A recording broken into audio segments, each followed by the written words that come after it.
Vamos falar sobre o FGC, o Fundo Garantidor de Crédito. O Fundo Garantidor de Crédito foi criado em 1995 com o objetivo de dar confiança e credibilidade para o mercado financeiro. Ele é uma entidade privada, portanto não governamental, sem fins de lucro.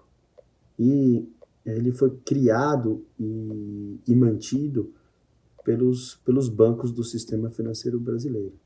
Então, os bancos, cada um colocou um dinheirinho num fundo, e esse dinheirinho acumulado, que na verdade são muitos milhões de reais, eles servem para garantir o depósito dos clientes nos bancos que fazem parte do Fundo Garantidor de Crédito. O seu equivalente nos Estados Unidos é o FDIC, é o Federal Deposit Insurance Corporation, que tem o mesmo princípio, na verdade, o FGC é uma cópia do FDIC. Quando um banco emite um CDB, o FGC tem as regras que variam de tempos em tempos, e eles vão evoluindo, né? Mas o fundo garantidor, ele garante ao credor do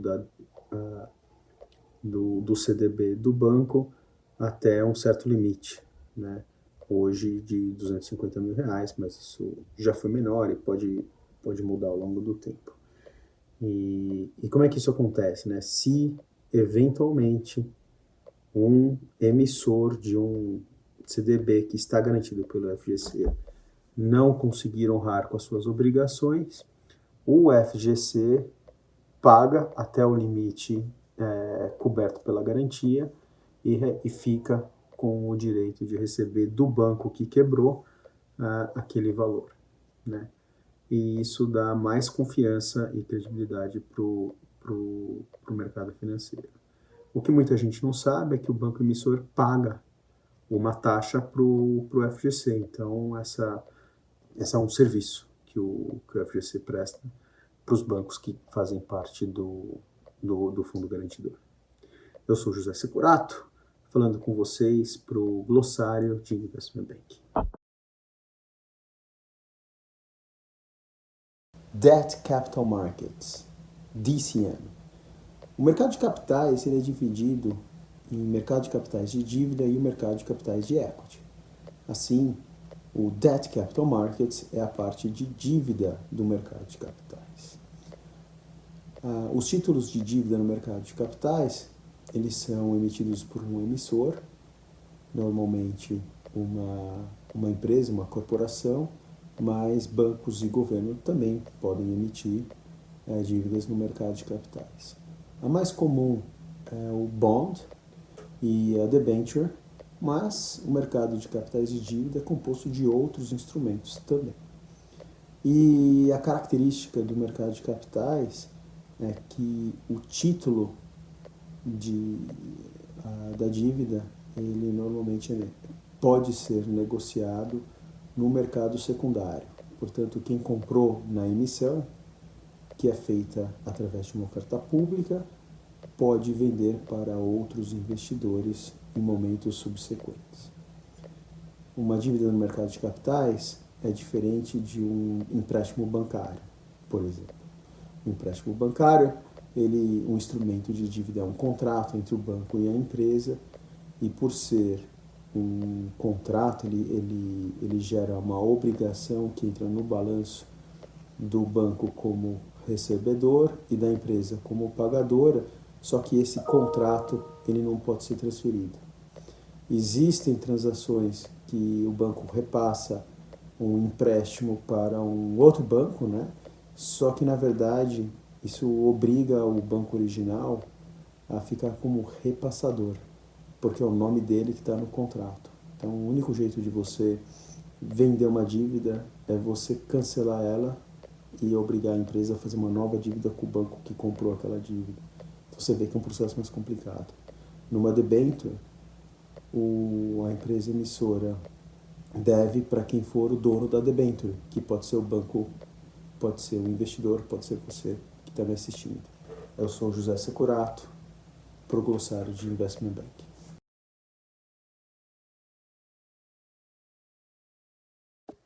Vamos falar sobre CDBs e CDIs, certificados de depósitos bancários e certificados de depósitos interbancários. Certificado de depósito bancário é um título que o banco emite para os seus clientes, né? Para os investidores. Então, um investidor, pode ser pessoa física ou pessoa jurídica, ele vai emprestar o seu dinheiro para o banco e, em troca do seu dinheiro ir para o banco, eles recebem um título do banco que é chamado de CDB. O CDB é normalmente negociado em função de uma taxa vinculada ao CDI.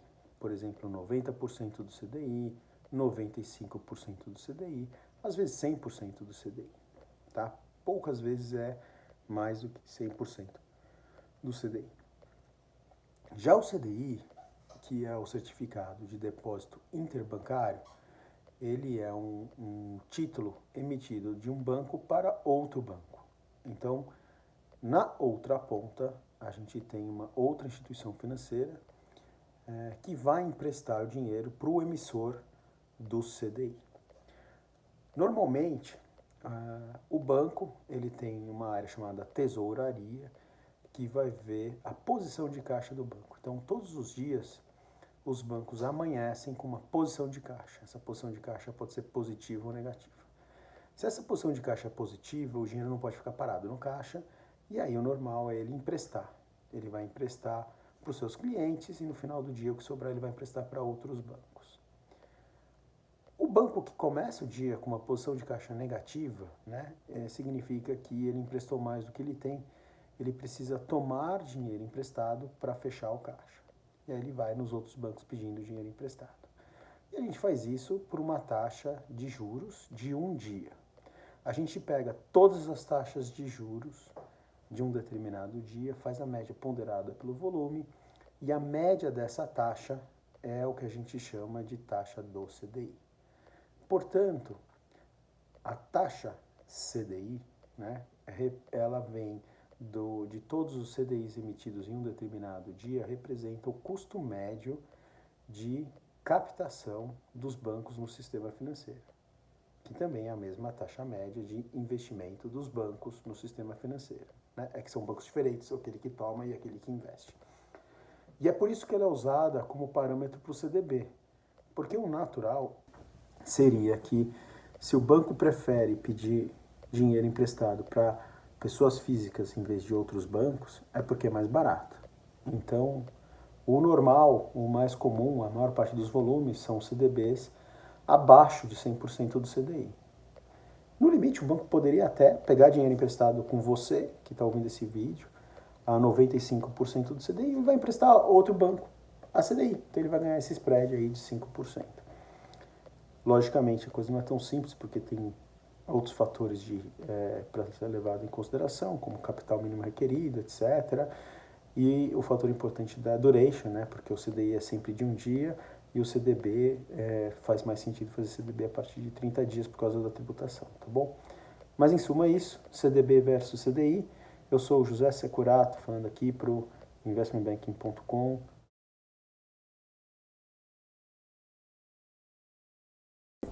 Book Building. Book Building é o processo de coleta de ofertas de compra de um ativo com o objetivo de definir o seu preço em uma oferta pública. A gente faz book building para precificação de oferta pública de ações, por exemplo, no IPO, no follow-on, e book building na precificação de bonds. Então, ativos no mercado de capitais que são objeto de oferta pública normalmente são precificados através do book building. Eu sou o José Securato. Aquisição. Aquisição é sinônimo de compra, mas em investment banking, em fusões e aquisições, a gente trata a aquisição normalmente quando envolve troca de controle, ou seja, quando alguém ou uma empresa compra 100% do capital ou a maior parte do capital, né? Quando a gente tem uma compra de minoritário, aí você está comprando uma participação na empresa. Normalmente, a gente não fala que uma compra de uma participação minoritária é uma aquisição daquela empresa, tá bom? Eu sou José Securato, falando para o investmentbanking.com.br.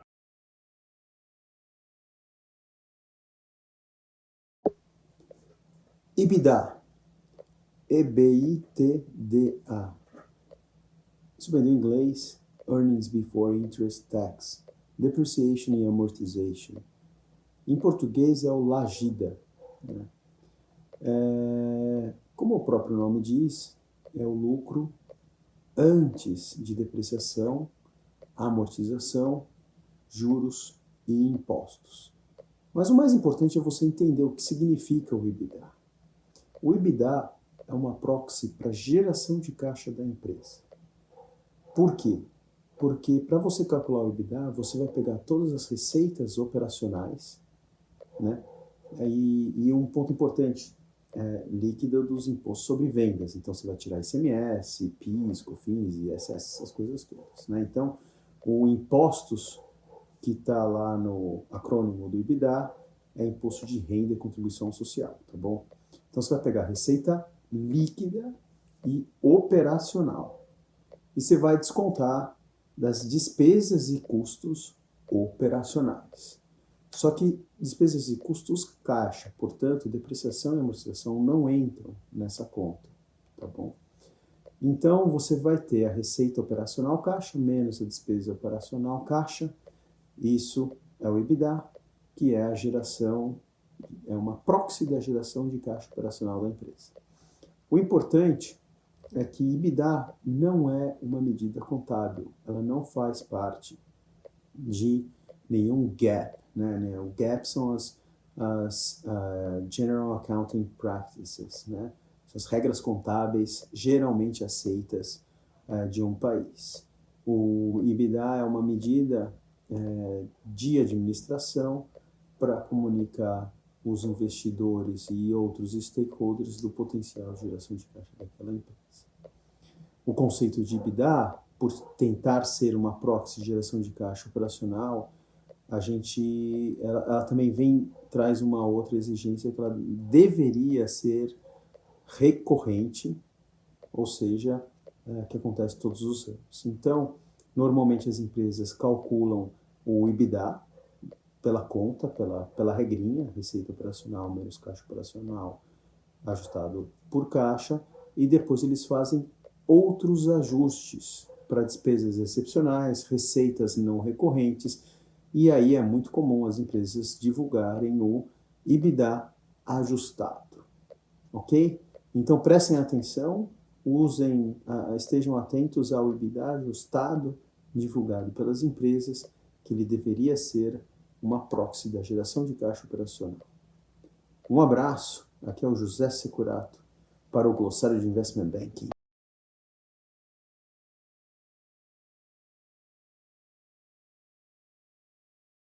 Greenshoe. Greenshoe é uma opção que a empresa ofertante dá para o banco, agente estabilizador da oferta. Essa opção, também conhecida como Over Allotment Option, é uma opção que o banco tem de comprar ou vender 15% do volume da oferta para ajudar na estabilização do preço após a precificação durante um período de normalmente 2 meses. Quando a gente faz uma oferta, é importante garantir a homogeneidade das informações, ou seja, todas as partes participantes de uma oferta precisam ter acesso às mesmas informações.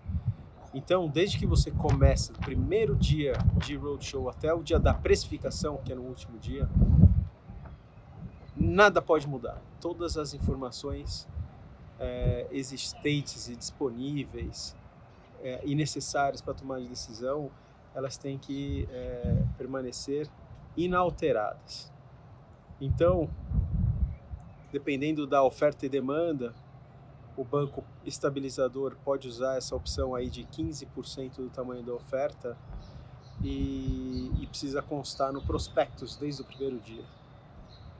Greenshoe, 15%. Não se confundam com o hot issue, que é o direito da empresa aumentar em 20% o tamanho da oferta, tá bom? Coisas diferentes.